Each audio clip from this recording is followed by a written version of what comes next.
മൂസാ നബി ചിന്തിച്ചു, കുറച്ചു അള്ളയല്ലേ പറഞ്ഞു ഇവിടെ പ്രസവിക്കൂലെന്ന്, പിന്നെ എങ്ങനെ പ്രസവിച്ചു? അള്ളയാണ് പറഞ്ഞത് ഇവിടെ പ്രസവിക്കാത്ത പെണ്ണാണെന്ന്, പിന്നെ എങ്ങനെ പ്രസവിച്ചു? അപ്പോഴാണ് ജിബ്രീൽ അലൈഹിസ്സലാം വന്നിട്ട് പറഞ്ഞു കൊടുത്തു, മൂസ നബിയെ, അല്ലാഹു ഈ പെണ്ണ് പ്രസവിക്കില്ല എന്ന് പറഞ്ഞപ്പോഴും ഇവളൊരു ദിക്ർ പറഞ്ഞുകൊണ്ടിരിക്കുവായിരുന്നു.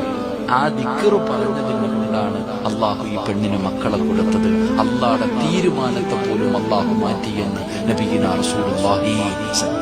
അതാ, ഈ ഒരു ദിക്ർ പറഞ്ഞാൽ അള്ളാഹുവിന്റെ തീരുമാനം പോലും അള്ളാഹു മാറ്റും. അതാണ് ഈ ദിക്റിന്റെ മഹത്വം. അള്ളാഹു പഠിക്കാൻ ഭാഗ്യം തരുമാറാകട്ടെ.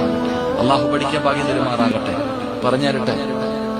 പറഞ്ഞുതരട്ടെ, ഇത് മക്കളുടെ വിഷയത്തിൽ മാത്രമല്ല, എല്ലാ വിഷയങ്ങളിലും ഉപകാരപ്പെടും. പറഞ്ഞുതരട്ടെ, വേണ്ട.